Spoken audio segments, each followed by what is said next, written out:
Conectados con la Verdad es una página cristiana dedicada a abarcar frecuentes dudas sobre la Biblia, en donde la fe y la razón están en conexión.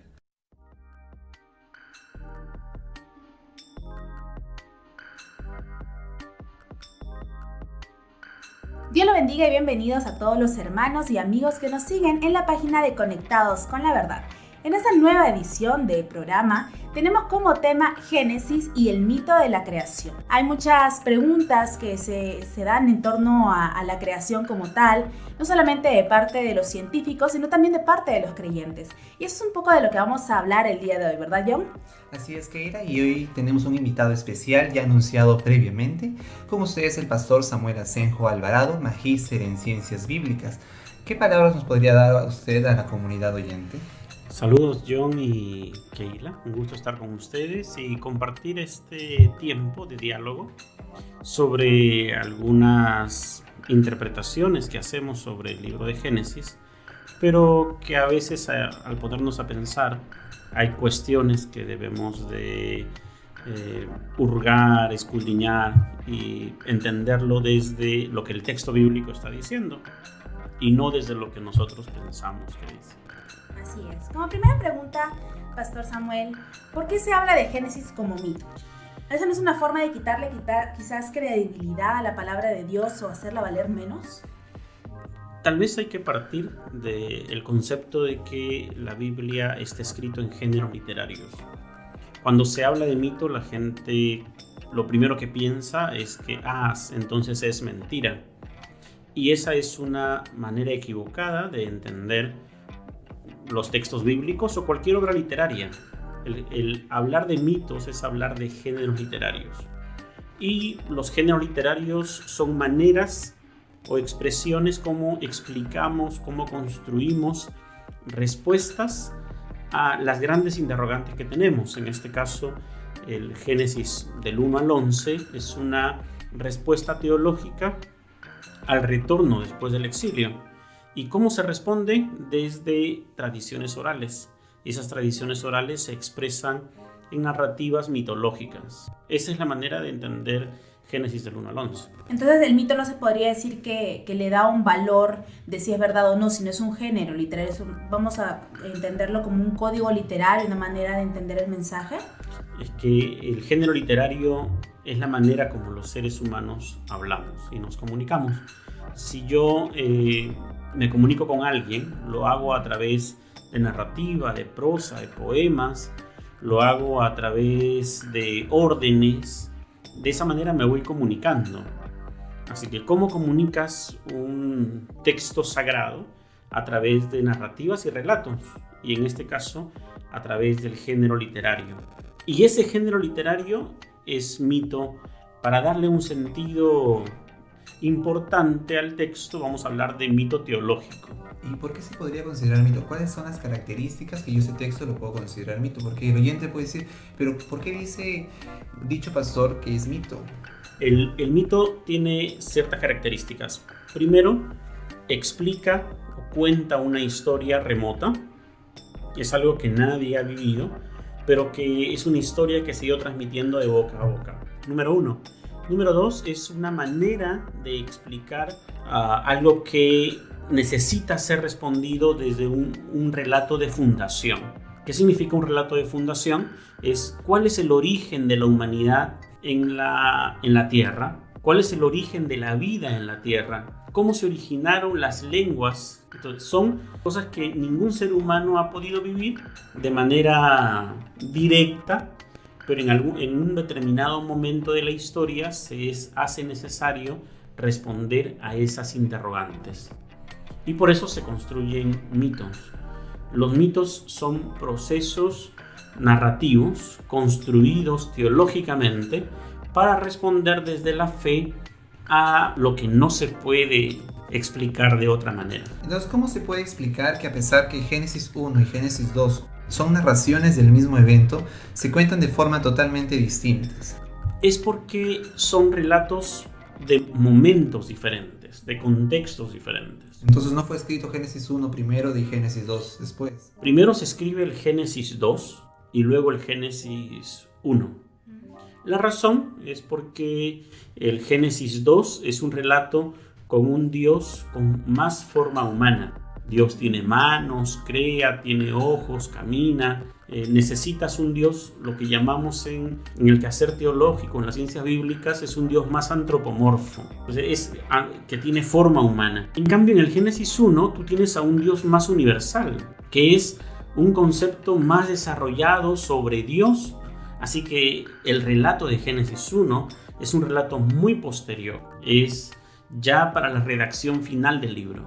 Y hablamos de que la redacción final de libros es posexílica. No es que se escribe en épocas del siglo XI, XV, antes de Cristo, sino que es en el posexilio, donde Israel, los judíos regresan a la tierra, a su tierra después de haber estado exiliados en Babilonia, y encuentran la tierra desordenada. Por eso Génesis 1 dice: y la tierra estaba desordenada y vacía, porque es la respuesta a lo que ellos encuentran en su retorno. Entonces, ¿eso fue una traducción de otros mitos? Es más que una traducción o una copia, porque uno no puede hablar de copia en ningún texto, de ninguna cultura. Son procesos como se va asimilando la literatura universal y se la va adhiriendo a nuevos procesos culturales. Así que, ¿qué hace de forma sencilla? ¿Qué se hace entonces? Es que Israel, el pueblo judío, a lo largo de su historia, comenzó a dialogar con las tradiciones, los relatos, la cultura de otros pueblos. Fue tomando también los relatos de ellos y fue dialogando con ellos y adaptando mucha de esa literatura a la necesidad que Israel o los judíos tenían. Entonces, si fue una literatura posexílica, ¿no fue Moisés el autor del capítulo 1 y capítulo 2? El hablar de la autoridad de un libro es fijarnos en que los procesos de paternidad literaria, muchos de ellos son pseudoepigrafía. ¿Qué significa la pseudoepigrafía? Significa que hay, en este caso del Pentateuco, escuelas que escriben los textos bíblicos y ponen por nombre a Moisés porque él es el personaje conocido y él es el que tiene los relatos fundacionales de Israel como nación. Entonces, no discutir si fue Moisés o no fue Moisés no es un asunto sustancial en el texto, si no entendemos que los textos fueron parte de un proceso histórico y se reservaron y se transmitieron relatos a lo largo de la historia de Israel, desde épocas de los patriarcas hasta hoy. Hay tradiciones que se siguen contando de boca en boca y otros se van registrando. Ya hoy en la literatura judía tienes Talmud, Midrash, Halajás, Midrashim, tienes un sinnúmeros de literatura judía que nos podría ayudar. Ese es un lado de la moneda, ¿no? El lado en que lo interpretamos de forma simbólica, pero el otro lado sería el creacionismo, y hoy en día conocemos que hay muchas instituciones conformadas por científicos o, personas que estudian, que quieren de alguna forma darle un significado más histórico o más literal a los primeros capítulos del libro de Génesis. ¿Se considera realmente necesario tener esa postura para creer que la palabra de Dios es verdad o que es inspirada? La Biblia es palabra de Dios y no es palabra de Dios porque se entienda o no que contiene relatos históricos, sino porque el mensaje del texto está inspirado y nos ayuda a resolver asuntos o problemas cotidianos, históricos. Cuando alguien quiere leer el texto bíblico, Génesis del 1 al 11, desde una visión creacionista, está haciendo una lectura doctrinal, dogmática del texto. No está entrando al texto bíblico desde las ciencias bíblicas o desde herramientas exegéticas. Está tomando el texto tal cual, de manera literal, y está haciendo una interpretación literalista del texto. Y esa es una falacia, es un error hacer eso, porque no te permite ver que el texto bíblico tiene un proceso histórico, un contexto, un género literario. Lo estás leyendo como si el texto estuviera hablando para hoy, cuando el texto, claro que es palabra de Dios y habla hoy, pero primero habló en un contexto histórico. Y nos perdemos incluso el significado de los símbolos que mencionan, ¿no? O sea, nos perdemos bastante al momento de tomar la palabra de Dios así. Nos perdemos la crítica que el texto está haciendo a la cultura de la época, al imperio de la época. Cuando se escribe Génesis 1 y se habla de la creación del mundo, está criticando en realidad ese mundo entendido desde Babilonia. Por eso es que puede existir la luz antes que el sol. ¿Por qué? ¿Quién era el sol? El rey. ¿Quién era la luna? Los dioses, la reina. Ellos son dioses. Y decir que Dios creó la luz y que la luz existía y Dios también creó el sol y la luna es una crítica y afrenta directa al sistema político, religioso, social de la época, contra el imperio de turno. Uno de los versículos que se interpreta hoy en día en la cristiandad es que Génesis 1:2, al mencionar el Espíritu Santo, está mencionando los primeros versículos como una defensa de la Trinidad. ¿Es eso cierto? Cuando dice que el Espíritu aleteaba, estaba sobre la faz de las aguas. Claro, ahí el problema es traducción. Pues no dice que el Espíritu Santo, el texto, dice que el Espíritu de Dios aleteaba y la gente entiende ese Espíritu de Dios como Espíritu Santo. Y esa es ni siquiera la traducción solamente, sino la interpretación que hacemos del texto. Cuando se habla del Espíritu de Dios es hablar de la presencia de Dios que tiene el control de todo a pesar del desorden. Por eso es que Génesis del capítulo 1, versículo 1a, hay creación. Y luego del versículo 1b para adelante ya no hay creación, hay arreglo. Algunos dicen recreación, que es arreglar todo lo que está desordenado y vacío. Entonces uno tiene que entrar desde esta mirada al texto bíblico para no malinterpretar. Uno siempre está queriendo mirar sus postulados doctrinales en el texto. O defenderlos, ¿no? Para defenderlos. Pero en realidad el texto no está preocupado por defender nuestros postulados doctrinales. Bueno fuera. Bueno fuera, pero lo que pasa es que a veces tratamos de entrar a veces de mala manera al hebreo, que ahí mismo figura, y decimos, no, Elohim significa dioses, entonces está hablando de la Trinidad. Y eso, por ejemplo, en el hebreo, el primer versículo, Bereshit baraj Elohim, Bereshit es en el principio, baraj creó, y Elohim, en el hebreo, él es Dios y el him es plural. Entonces, si tú dices Elohim, estás diciendo dioses, aparentemente, de manera literal, pero eso no se sostiene en la teología judía, más si entiendes que es un texto escrito posterior, y Deuteronomio 6:4 demarca la interpretación de ese texto. Oye, oh Israel, Jehová tu Dios uno es, que es el Shema judíos. Eso es interpretar que son dioses los que están en Génesis 1, es el absurdo. Pero ¿por qué se usa el Elohim? Porque cuando se escribe el texto, el Elohim era la manera no de hablar de dioses, porque ¿quiénes eran el Elohim antiguamente? Eran los señores, eran los patriarcas, ellos eran los Elohim. Que se les quitó el nombre de Elohim a ellos para asignarlo a Dios. Pero si Dios es el Elohim, quiere decir que es el Dios de dioses o Señor de señores, que no es lo mismo que hablar del plural de dioses, sino es hablar del Dios principal. Es lo mismo que habla en otra parte de la Biblia que menciona que el Señor es Dios de dioses. Es el mismo sentido, aunque no es la misma frase, pero el sentido es el mismo. Es hablar del Dios superior, o de este Dios que nosotros tenemos es superior a tu Dios. ¿Qué es lo interesante? Que en este contexto no se descalifica la presencia de otros dioses, sino que se dice que está bien, tú puedes tener tus dioses, pero mi Dios es mayor que el tuyo.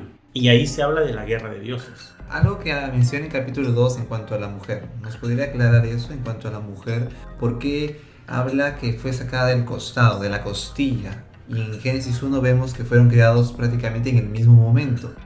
¿Por qué hay esa diferencia y qué enseñanza nos puede dar Génesis 1 y Génesis 2 acerca de la mujer?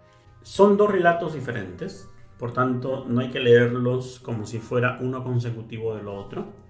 En la propuesta sobre la creación de la mujer del Génesis 1 es hablar de que Dios crea al hombre y a la mujer en igualdad de condiciones. Por eso dice en el versículo 26, 27, Dios creó al ser humano a imagen y semejanza, hombre y mujer los creó, iguales, en el Génesis 1, que es la propuesta de la equidad, de la igualdad entre ambos. Que nos peleemos después y digamos que la mujer es inferior y todo eso, con la disculpa de Keila, allí hay que entender que eso es una interpretación doctrinal después. Pero cuando el texto se escribe, está en conflicto con esa visión patriarcal que pone al hombre por encima de la mujer. Ahora, en el Génesis 2 hay mucho más conflicto aún, porque hay varios problemas de traducción.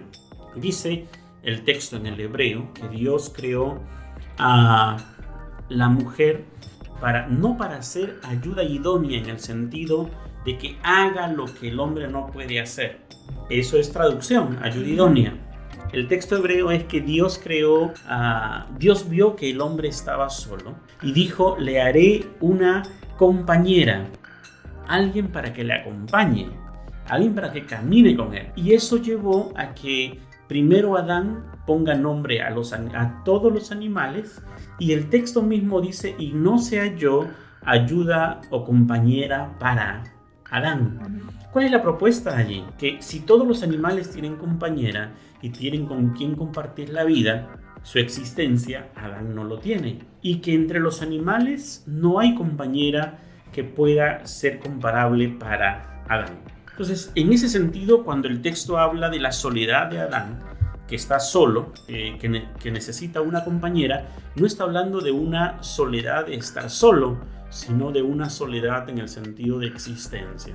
Número 1. Número 2, en el texto hay otro elemento que es de una dificultad en la traducción. Cuando dice que cae en sueño profundo y de la costilla, dice la traducción, saca a una mujer. Eso tampoco se ajusta al hebreo, que el sentido del hebreo es costado. Ahí digo yo que hay una diferencia entre la teología de la costilla y la teología del costado. Porque la teología de la costilla es que se ha construido el sentido de decir, la sacó de la costilla para estar debajo del brazo, para ser protegida, para ser cuidada. Es casi como un inútil social.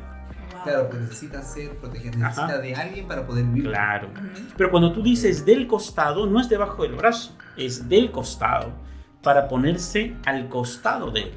Ya no es alguien, ya no es alguien que necesita ser protegida, sino alguien con quien te acompañas. Es un sentido diferente del texto. Pero lo otro es que en el hebreo dice, para traducir compañera, no es una compañera cualquiera, es que es una compañera contraria. Es la que te da la contra. Ahora ya entiendes, ¿verdad? Ya entiendo mucho ya. Es la que da la contra. Entonces, si tú entiendes esos elementos, te das cuenta que el texto es una crítica más bien a la forma como se ha subyugado a la mujer en esa cultura. Y cómo hoy, en muchos de los sectores sociales, religiosos incluso, se sigue subyugando a la mujer a una situación o condición subordinada al hombre. Pero también no podría ser porque en el Nuevo Testamento se repite nuevamente, o sea, es como una relectura del Génesis, afirmando o justificando que la mujer tenga que obedecer o que esté sujeta, y siempre bajo ese concepto. Por eso creo yo que muchas comunidades cristianas afirman de que ese es el plan de Dios para la mujer. Haga lo que haga, diga lo que digas, eso es lo que Dios quiere, porque la palabra de Dios lo dice no solo en el Antiguo Testamento, sino también en el Nuevo Testamento. Y eso nos lleva a mirar Corintios, por ejemplo, cuando dice que la mujer esté en silencio, aprendiendo con sujeción. O que la mujer se salvará teniendo hijos. Timoteo, ¿verdad? Que se salva teniendo hijos. Pero gracias a Dios, por ejemplo, ese versículo de Timoteo es un añadido posterior, y ahí podríamos disertar mucho sobre en qué momento se añade ese versículo. ¿Y por qué se añade? ¿Y por qué se añade? En el caso de Corintios, habría que ver el contexto de la época. Y en el contexto de la época, Pablo está diciéndole a las mujeres que están comprometidas, casadas o que tienen un marido con ellas, que aprendan a sujetarse. No es el sentido de someterse, de ponerse debajo, sino a sujetarse mutuamente, por un lado. Por otro lado, estas mujeres que tienen esposo, que tienen marido en ese contexto, están contagiadas por las prácticas de las mujeres que no lo tienen. Estamos hablando del mundo helenista. ¿Cuál es la situación? Las mujeres que no tenían un hombre con el cual se relacionaban, un esposo, ellas podían hablar en público, no perdían el derecho de su honor. Así que muchas de estas mujeres decidieron no casarse. Y esa práctica uno lo ve en esta película Ágora, ¿no? Ya, sí. Uno ve eso en la película Ágora, que ella decide no casarse para no tener que callar. Así que, ¿qué pasaba con estas mujeres de la comunidad? Había muchas mujeres solas que decidieron no casarse por esa razón. Pero las que ya estaban casadas tenían una relación social diferente. Tenían que estar sujetas a la relación del esposo y el esposo tenía que hablar por ellas en la sociedad. ¿Te imaginas si esas mujeres que tienen esposo hablan en público? ¿Cómo queda la comunidad? ¿Cómo queda su familia? ¿Cómo queda el esposo? Era un asunto de honor y vergüenza en esa sociedad. Así que, moraleja, hay que entender el contexto. Siempre. El texto en su contexto, pero también cuánto nos perdemos, cuánta esencia nos perdemos de lo que dice el texto por tener nuestros dogmas antes de ir al texto. Porque nos acercamos al texto bíblico desde el dogma, no desde la exégesis. Pero es un poco complicado, difícil ir al texto sin los lentes del dogma.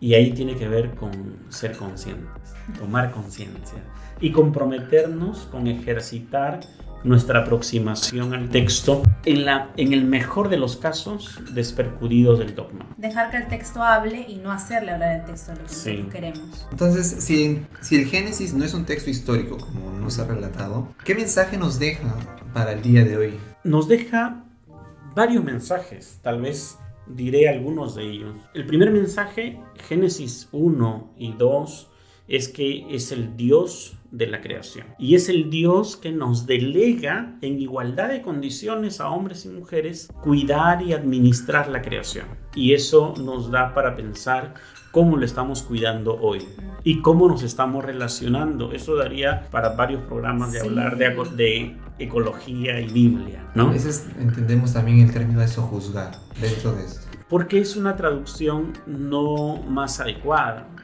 Uno de los términos que mejor quedaría es hablar de administración de la tierra o mayordomía de la creación. Que da una mayor responsabilidad. Claro, ¿no? Claro. No solamente de usar y abusar de lo que tenemos a nuestro alrededor. Que cuando nosotros, el solo hecho de interpretar la palabra sojuzgar es que nos ponemos encima y la creación a nuestro servicio. Pero cuando hablamos de mayordomía, nos ponemos como parte de la creación y por tanto nosotros somos parte del todo, no estamos por encima del todo. Entonces, ¿dónde tenemos un mayor cuidado? Cuando entendemos que somos mayordomos, no cuando entendemos el sentido de sojuzgar y someter. Aparte de ese mensaje. Aparte de ese mensaje, ¿qué más mensaje? El otro mensaje es que el Dios que tenemos es un Dios que nos acompaña, que camina con nosotros. A pesar de nuestros errores, es un Dios que nunca deja de acompañarnos.